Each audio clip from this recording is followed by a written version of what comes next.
بسم اللہ الرحمن الرحیم۔ السلام علیکم ناظرین۔ کسی جگہ ایک بادشاہ رہتا تھا، اس کی ایک جوان بیٹی تھی۔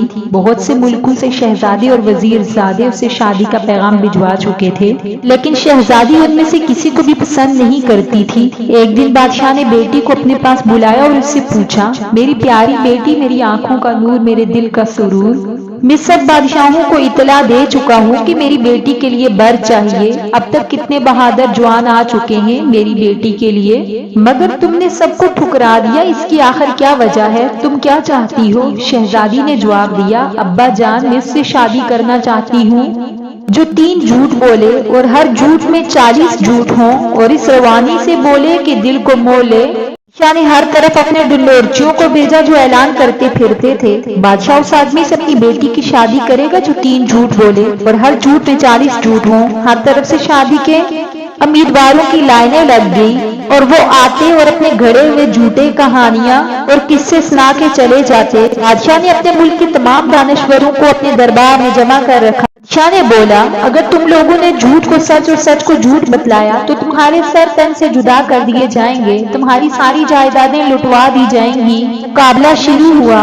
ہر دفعہ جب کوئی اپنا جھوٹ سنا چکتا، بادشاہ اپنے دانشوروں سے پوچھتا، یہ سچ ہے یا جھوٹ؟ ہر دفعہ دانشور لوگ جواب دیتے، بادشاہ عالم، دنیا میں ایسا ہوتا ہے کتنے ہی بادشاہ اور بادشاہ زادے آئے اور اپنا سا منہ لے کر لوٹ گئے۔